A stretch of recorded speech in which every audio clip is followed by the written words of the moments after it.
It's great. It's really good to be back. We can continue our series in Timothy, which is really exciting. A few things just to let you know before that. The buildings team, I'm sure you've seen in the email update, it's really good, but we're looking at signing this lease on the Spa, which is the old supermarket right in the middle of Grand Park Concourse. The council are giving it to us for 5 years, which is really good, and the rent is 0, which is even better. So that's really good. So the thing that isn't quite so good is it's a complete mess. Okay, it's pretty much derelict in there, and we're going to have to do huge amounts of work to sort of like to make it sustainable, and I think we'll be able to do it easily. I think we'll be applying for grants. We'll be going and seeing all the construction companies in the local area, reminding them of their obligation under the Consider Constructor scheme, saying we should really be doing this, and then we'll also be doing a little bit of DIY. We will be trying to make it as good as we can, so that we can continue to do some of the projects that we're involved in the local community, including the food bank that Pat and Ken on the run, and have run for so long. And is Ursula here this morning? No, not this year. But anyway, we do an amazing job there. So we really need to pray for that. But we pray that we have a venue there that would be really good as our current site is redeveloped in the coming year. The other really exciting thing is to let you know is that we had an SLT meeting this week, and we haven't had a gift day. I think this is exciting. We haven't had a gift day in the church for a long time, for a number of years. We used to do it every year, but we will put some information out about it, but we really would like to come to the church with a gift day. I think it's on the 30th of March and the 6th of April. And occasionally we've done this in the past, and we've just had one hit to raise a significant amount of money. And just at the moment, there'll be a few different things that really we need to be looking at. But one of them is this transition into a new venue that we will need to do quite a lot of work on. So I just want to sort of like to flag that up for you. If you're really worried about it and thinking, I don't really know how I'm going to do it. The reason we do it in February and March is that, did you know that in February and March you don't pay any council tax? Yeah. So everybody's thinking, oh, great. But that is one of the reasons, because we know that actually if things are really, really tight, at least there is something that we can give. And we think, OK, there's council tax. So anyway, there we go. We'll put some information out about it in the next, it'll probably be after half term, but just to let you know. Is there anything else I should mention, Jebson? No. Fantastic. Great. If you've got your Bibles with you, do you want to turn to 1 Timothy 5, and we're going to do verses 17 to 25. I preached a few weeks ago on those wonderful verses, do not allow a woman to speak in church, which was an interesting one. I don't think I've preached on those for many, many years. I don't think I've ever preached on these verses, because we'll see why they're just a little bit awkward. But before we go into them, just to let you know, last week, as we know, Becca preached on how the church should care for older widows and widowers. And she had this wonderful story about her granddad, who was nominal in his faith. And then when his wife, Becca's grandma, died, he just came alive. And we got this wonderful story about this young guy getting married, and all his groomsmen were there, and they were all in their 20s, apart from this one man who was in his 80s. And that was Becca's granddad, because he just loved some of these young men. He gave them a place to stay and all sorts of things. But this wonderful story about Becca's granddad coming alive as he was a widow. And today we are looking at Paul's instruction to Timothy for how he should care for the elders and leaders in the church in Ephesus. And I mean, it's interesting because it's talking, I am an elder in this church, but this is what Paul's instructions to Timothy were. This is how you should look after them. And it's partly because some of the elders in the church in Ephesus probably had to step down, because they hadn't really stepped up to the plate when they should have been leading. And there were all sorts of issues that were going on. So there were some issues to sort out in the church in Ephesus.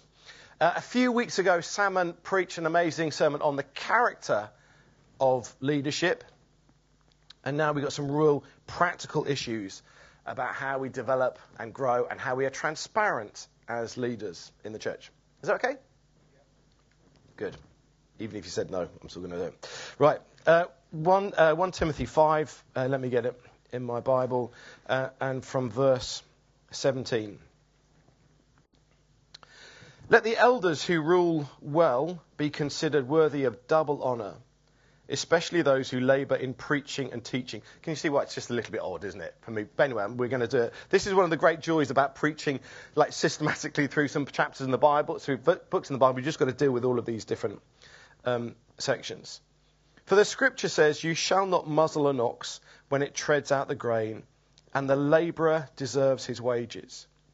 Do not admit a charge against an elder except on the evidence of 2 or 3 witnesses. For as for those who persist in sin, rebuke them in the presence of all, so that the rest may stand in fear.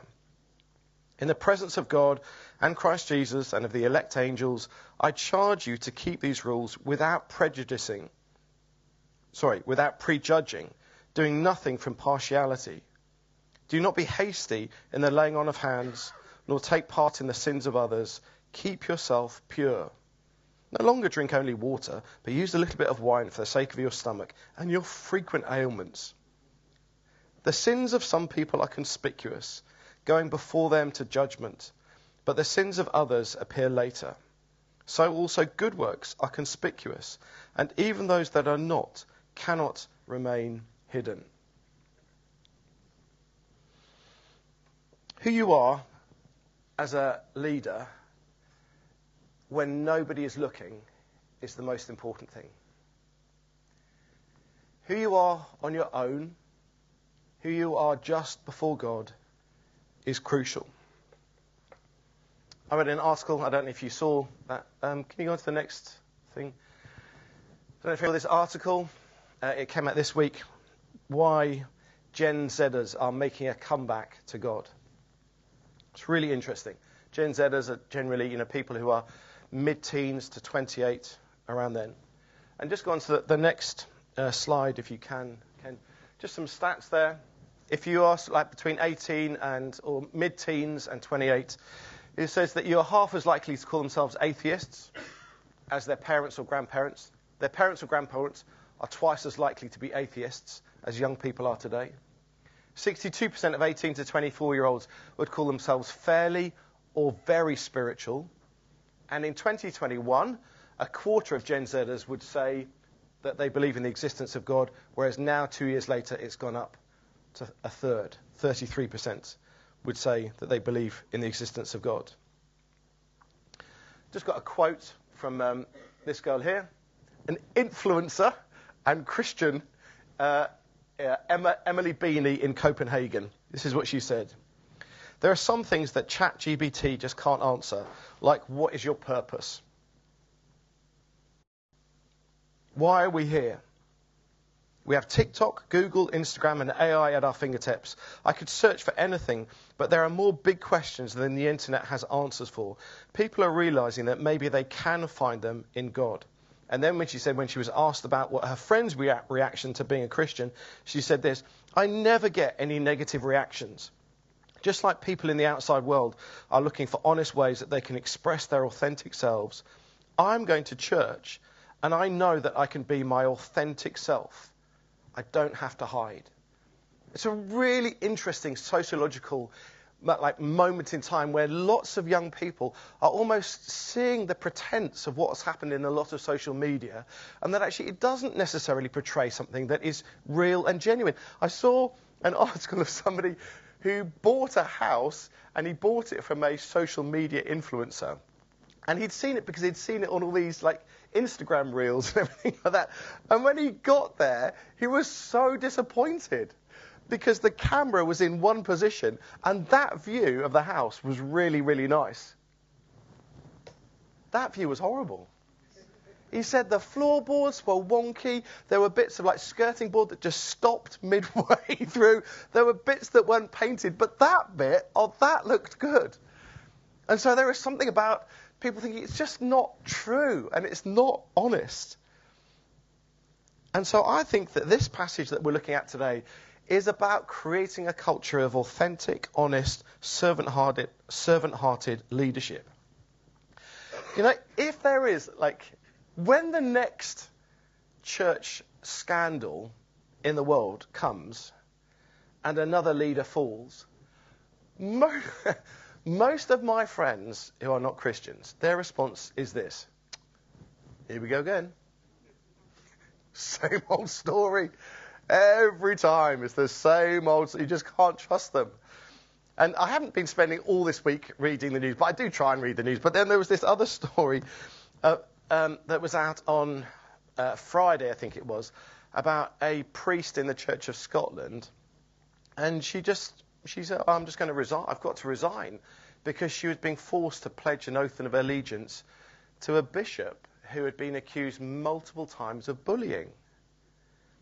And yet, this person who was over them refused to stand down. And they said, no, I'm not going to stand down. And there's this disconnect, and you're thinking, I thought the gospel was about something different. Do you know, I thought it was about being servant-hearted. And anyway, but I think this passage it speaks into our time. There is an edge, even though we think, what is this passage saying to us? There is an edge that is relevant and pertinent to today. We're going to go into these verses very soon, don't worry. Been reading this book. I'd recommend it. The Awe of God by John Bevere. It's just a really helpful book, and it's talking about how sometimes we always think God is like so kind and loving that he never judges us. And sometimes there's an awe and a fear of God, a right fear of God, that means that we live carefully and we live well. And in part of this book, he talks about that nearly all of us have 3 images of ourselves. We have the projected image, what we want other people to think about us, which is quite important. We have the perceived image, what other people do really think about us. And then we have the real image, what God thinks about us. I think we all have that, if I'm honest. We all have what we're trying to project, what we perceive other people think of us, and then what God thinks of us. But the crucial question is, what is most important? What is most important to you? Is it your reputation, what other people think of you?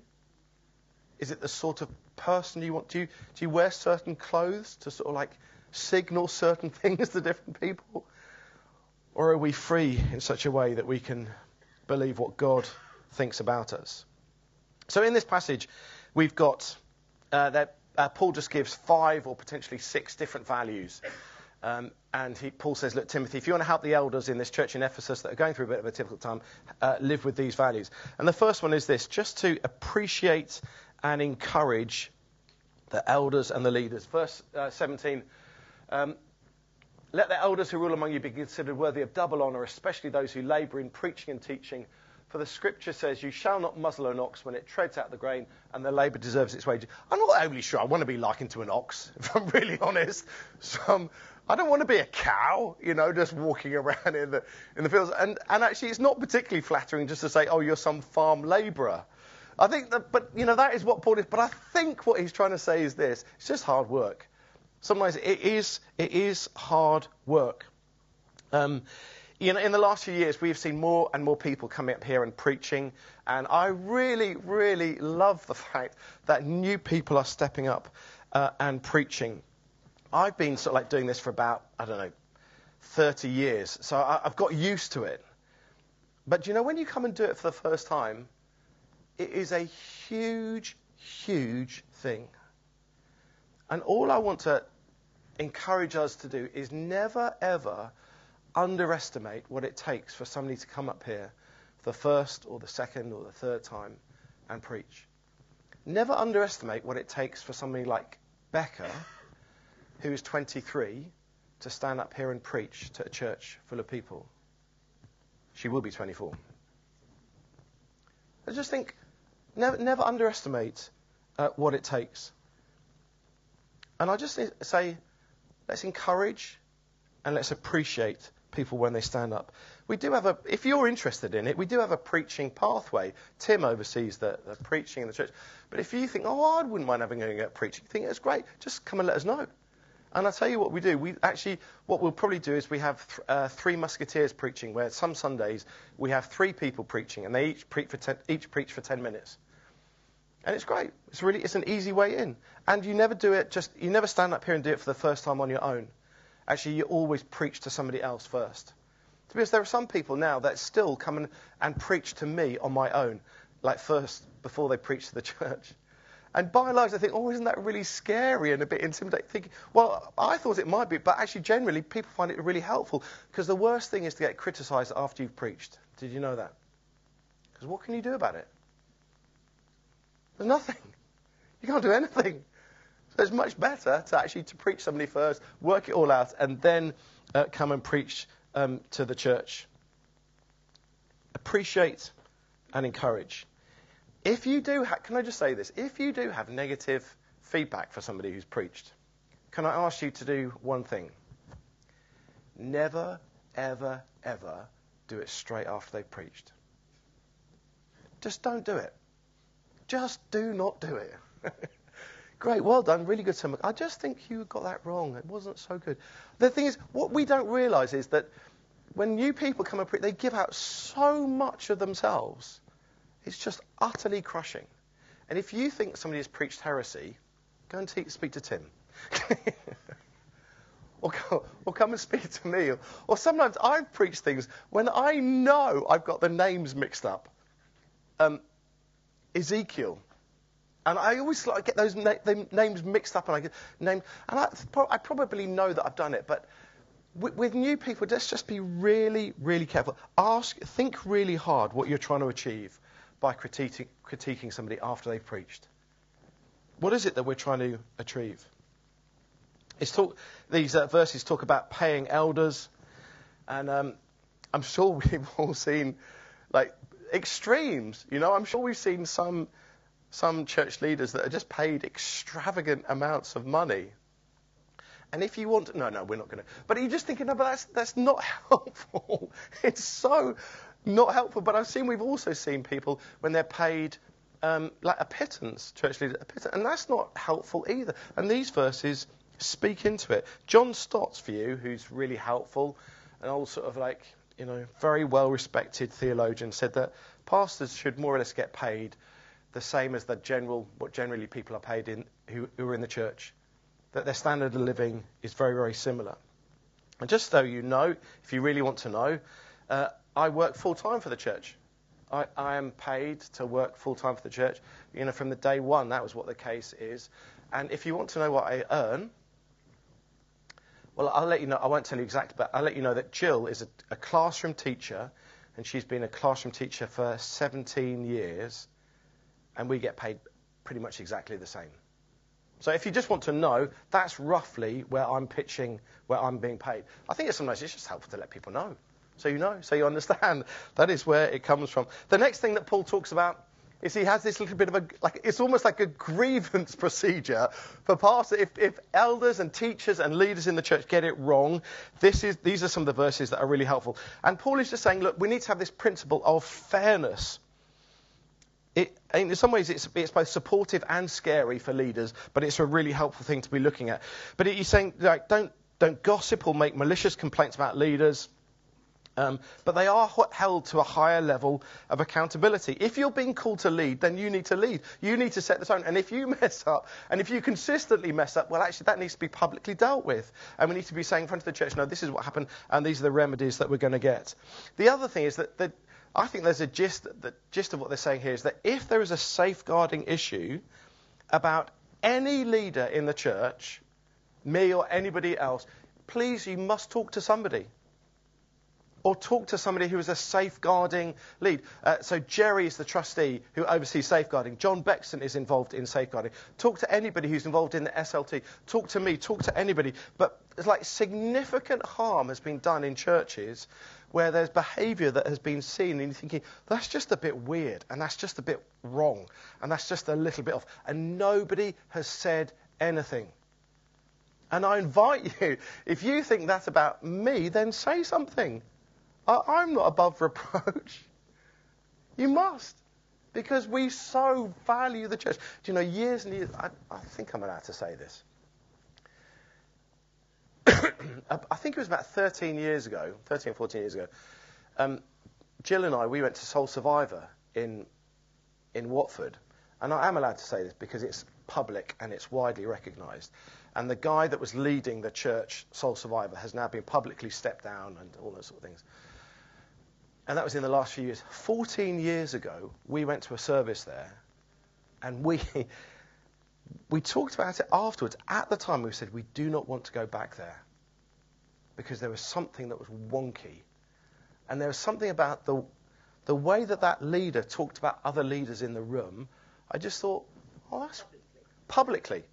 It was just a bit, there was this one lad that was leading worship, and you're thinking the vulnerability of standing up there. He was leading worship. He was doing an amazing job, and he must have been like 19 or something. And then this leader stood up and he said, I can't remember exactly what he said, but he said, well, that wasn't very good, was it? And everybody laughed. And I thought, yeah, not going back there. I think, it's helpful just to say this. Now that we're dealing with these verses, we've got to deal with it. We're going to. If you have a concern about me, then please speak to somebody on the SLT. Speak to somebody. But just so you know, if you just don't like me and it's just one person, that's fine. You won't go anywhere. And if it's two people, well, okay, maybe. But three, there's a whole load of you thinking, Duncan's just gone a bit weird and wonky. Okay, well, it will be dealt with. And there's a guy that oversees me. There's a guy called Richard Whiteman who doesn't lead the church in Milton Keynes, but he did lead the church in Milton Keynes. But he oversees it. I'm accountable to him. And I meet with him occasionally. And he said, right, can I have Jill's phone number? He wasn't asked in a dodgy way. He didn't fancy her, but he said, no, but I might just at some point need to ring Jill up and say, is Duncan the same person at home as he is when he comes out publicly? It was just interesting. And also, I said to him, look, you can have the pin on my phone. You can look at anything on my phone if you want to. And by the way, I haven't got that phone, and then another one secretly hidden in a drawer. I don't. But I said, you can look at it, you can look at anything you want to. I don't mind. There's nothing on there that I want to hide at all. And I think there is something about these verses that are just saying, no, we have to have authenticity in leadership. And we have to be honest. And we have to be true. And we have to be vulnerable. And also I think the truth is that no leaders are perfect. It's not going to happen. But there must be this sense of, we're pushing in to God together. The next thing, I'm going to deal with these next few verses fairly quickly because I want to land on the last two verses if I can. The next one is just saying, look, don't have impartiality in how you deal with other people. I charge you to keep these rules without prejudging, doing nothing from partiality. Don't prejudge situations with leaders. Don't jump to conclusions. Don't be partial, but be the opposite. Be impartial. Has anyone ever been in a church where there are in crowds? Like little cliques and niches? I mean, it's quite hard, isn't it? It's really quite hard. And it's not great. It's not great for the gospel. But actually, and as a church, as we grow, actually, it's harder to connect with every people. But we must find people in the church that we connect with, and that's why we keep sort of going on about life groups and things like that. But it's just not good to show favoritism. And I'm thinking we mustn't show favoritism because of our background, what we look like, what we sound like, what we wear, what we do for a job, any of those things. We must be impartial and love one another. The next thing, verse 22. It just says, be cautious. Don't appoint leaders too quickly, because it's really easy to appoint leaders, but it's really hard to unappoint them. It's great to celebrate new leaders, and it's really, really good, but it's really embarrassing to have to ask people to step down. And it just doesn't go well. So I think all Paul is saying is just don't be hasty. Just take your time. Take it slowly. We do want to, at the moment, it's only myself and Jerry are elders in the church, but we have this 7-person SLT that includes Jill and Jebson and Tim and Salmon and Becca. That's it, isn't it? Yeah. And myself and Jerry. But so we have a wider team, and then we have a deacons team as well, and we have a trustees team with those people, and Jan Marlowe's part of that trustees team. We have all these multiple different teams. But we want those teams to be very, very different backgrounds. We mustn't be partial. And we mustn't do it. We must be cautious in appointing those leaders. The next verse 23, just to say, I think it's weird, this one, isn't it? Don't drink only water, Timothy, but use a little wine for the sake of your stomach and your frequent ailments. I think what Paul is saying in here is that Paul was challenging some sort of like aestheticism where people try to do things to make them look really spiritual. Has anybody ever seen that? You just try it. You just try and live your life in such a way. So, oh, no, I won't drink. No, that's fine. And you try and do things in a certain way just because you want to look spiritual. You want to appear sort of like really hyper godly. And so you don't eat certain foods or you don't drink just because you want to project an image of being super spiritual, whereas the reality might be really, really different. I just need to let you know, I have many, many friends that don't drink alcohol for a number of reasons. One, they might not like it. Two, they might not like the impact that it has on them. And three, they might have an unhealthy relationship and history with it. All of those things, absolutely fine. But if you're not drinking just because you want to appear godly and spiritual, then I think Paul would say, no, that's fine, don't worry. Go home and have a glass of wine. It's fine. Don't get drunk, but don't behave in a certain way just to project an image. And then these last verses, when Paul says, I just want you to be discerning. It's really interesting, these last verses. The sins of some men and women are conspicuous, going before them to judgment. But the sins of others appear later. So also good works are conspicuous, and even those that are not cannot remain hidden. I think what it's basically saying is that if you want leaders, the truth will out in the end. Do you know? In the end, the truth will come out.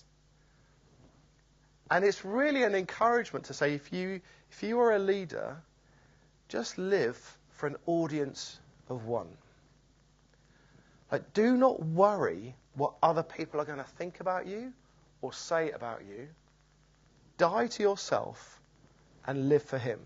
Because in the end, when we talked about that projected image and the perceived image and the real image, what's the only one that God's going to judge you on? The real image. Those other ones are going to be completely irrelevant. Completely irrelevant. The real image. I am really not very good on social media at all. I still haven't worked out the difference between a story and a post or whatever it is.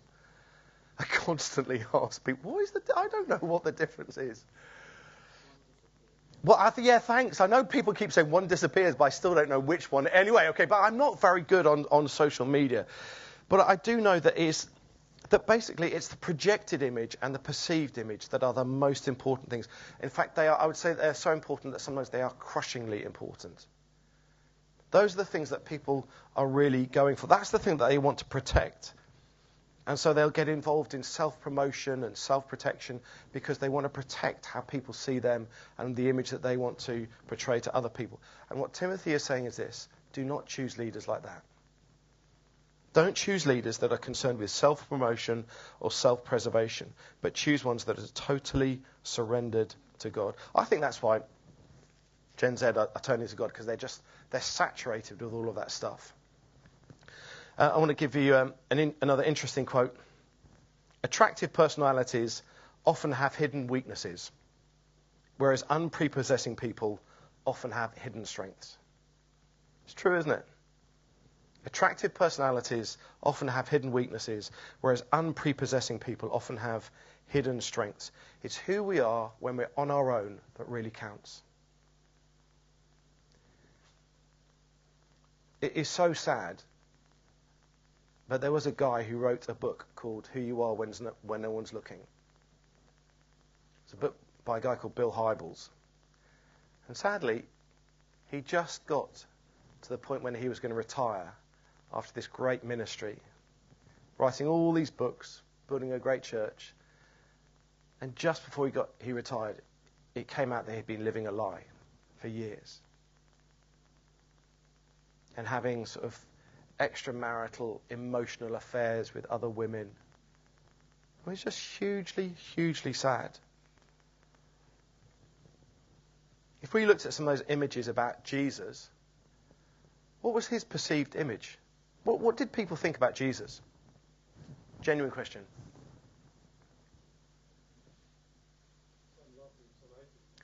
Some loved him, some hated him, yeah. Some thought he was a drunkard. Some thought, why are you hanging about with those people? Why? What are you doing? Some really, really hated him because he despised rules and some of those regulations that were just man-made nonsense. And he said it. And so his perceived image wasn't very good. People didn't really like him all the time. And his projected image, I didn't realize this, but you know there's a verse in John 7, verse 3, where Jesus' stepbrothers come up to him and they say, Jesus, look, you're not doing this very well, mate. If you want to get out there, if you want to be famous, and if you really want to change the world, you need to get out. Shall I just read it? Because I've never really seen it in the same way. John 7, verse 3. It's just a very, very interesting verse. Hope I've got the right reference now, otherwise it's going to be... It is? John 7, verse 3. After this, Jesus went about in Galilee.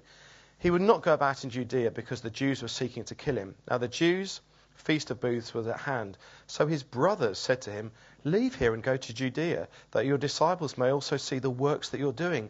For no one works in secret if he seeks to be known openly. And if you do these things, show yourself to the world. Basically, Jesus' brothers were saying, look, you're doing it wrong. Get out there. You want to build this image. You want to be perceived in a slightly different way. You're hiding away too much. And Jesus, you're healing people, and stupidly you're saying, well, don't go and tell anybody. That's wrong. That's not the right way to do it. Go and heal people and then tell everybody that they can. And Jesus was saying, no, that is not what I'm doing. But so often we want to pursue pushing ourselves in a self-agenda. And yet Jesus' real image was that he was the image of the invisible God. He was his Father's dearly loved son. And he was just far more consumed with doing what his Father wanted him to do than anything else. I think I would be wary of leaders that have a habit of drawing attention back to themselves. I'd just be a little bit cautious about it, where they focus on themselves,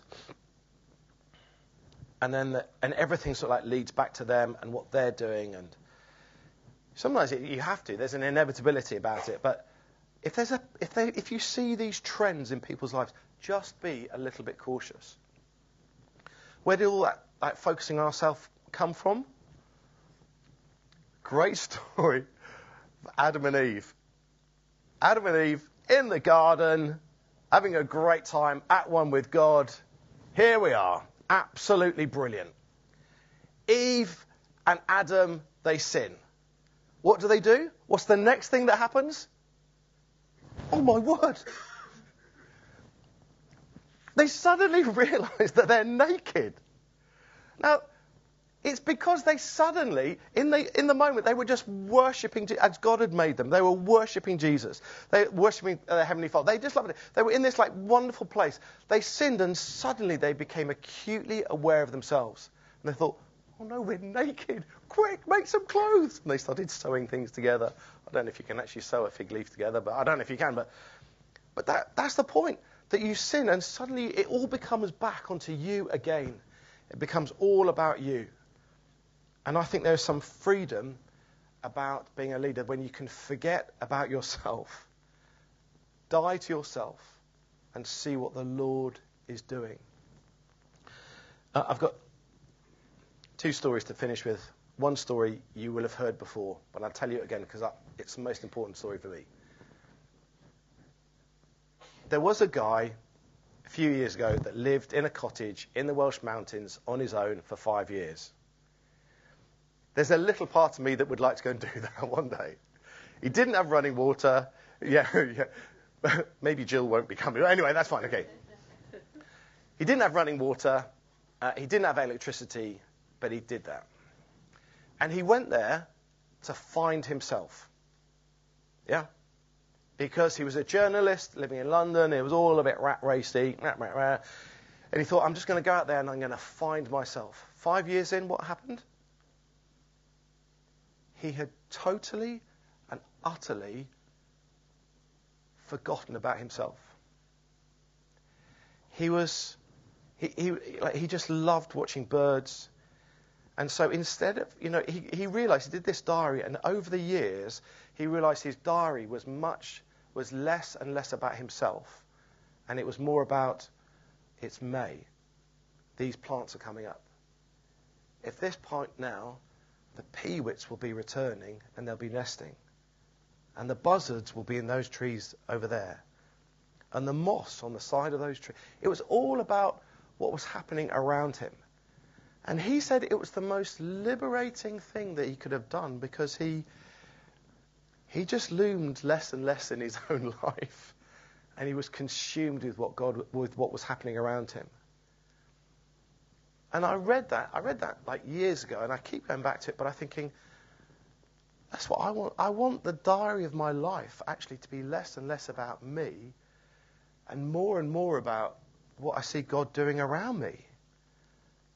And we become less and the Lord becomes more. And it is the most extraordinarily liberating thing that we could possibly do.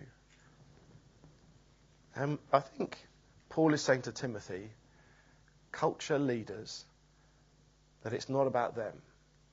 And when we want to grow to be leaders, we think, well, just step into all that God has got for us. As God opens doors, step into them.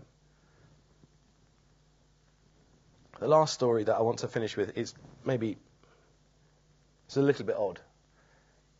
But it's the story of Ananias and Sapphira. And you're thinking, well, this isn't the most encouraging story. It's a story in Acts 5, okay? And we won't read it. But at the beginning of the church, the early church, this new church was being established, and it was only a few months old. And if you always read the story of Ananias and Sapphira from chapter 5, verse 1. But the key, I think, is to read the verse before at the end of chapter 4. Because anyway, this church was being established, and Ananias and Sapphira, they were a wealthy couple in this church. They had land, and they had buildings. And when a church gets going, you're thinking, well, who are the leaders that are going to be emerging from this church? And I think they had wealth and they had land and they were selling it. And I think they probably got a reputation of being like some of the most generous givers in this church. And they were giving and they were giving and they were. But I think after a bit, if you start thinking, oh, do you know what? We're funding this church. I don't know. And it's speculation. But you just wonder, I wonder if that actually got into them a little bit. And it didn't become about what they were enabling God to do, but it actually became about them, just being seen as some really generous givers in the church. Oh, that's Ananias and Sapphira. Very big givers. Really great. Lovely people. We love them. Yeah. Hi, Ananias, Sapphira. Yeah, come in. Come and sit down here. Great. The last verse of chapter 4 says this. There was a man called Barnabas, and he was wealthy as well. And he sold a field and he gave it to the church. Now, I just wonder, did Ananias and Sapphira feel a little bit put out about that? Did they think, hang about? Yeah, well done, Barnabas. Yeah, well done. Right, we need to go home. We're going to sell something else. We're not going to lose our position as the key givers in this church. So they went back. Yeah, well done, Barnabas. Yeah, really good. We'll be able to do loads of stuff from that. Right, come on. We're going to go home. Sell that property. We just need to be seen as the people that are key givers. They went back, and then they sold a property, and then they bought it to the apostles, and they said, oh, great, here's this property. We sold a property. Here's all the money we got from it. We just want to give it to you. But the reality is it wasn't all the money at all. They'd kept some of it back for themselves. And the thing is, they didn't have to even give it all. They could have just said, we sold a property, but we kept some of it because we can't pay a tax bill. But they didn't. They just said, oh, no, here is all the money. And I think what it's saying is this, that they were more concerned about what other people thought about them than they were about actually their heart for the Lord. And I don't know how it happened, but it says that Ananias dropped dead. I don't know. Did he have a heart attack? I don't know. No A&E. He dropped dead. And then his wife, Sapphira, came in and said, oh, is this all the money? And Sapphira said, yeah, me and my husband, we sold this property, and here's all the money, we're giving it all to you. And then the church said, but it's not all the money, is it? You kept some of it back. And sadly, she dropped dead as well. Now you think, Duncan, why are you telling us that story? Well, that's not the most helpful, encouraging story to tell. But it is, because it's a warning for us to say, do not be concerned about what other people are thinking about you.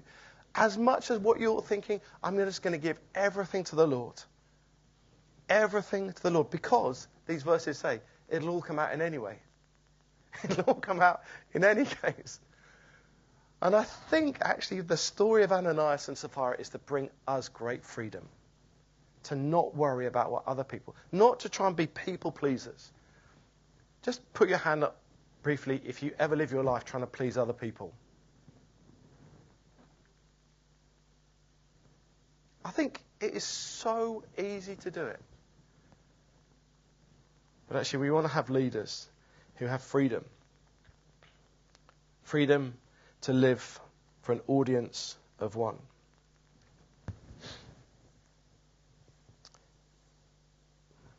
I'm going to finish. Can I just ask you to stand, please?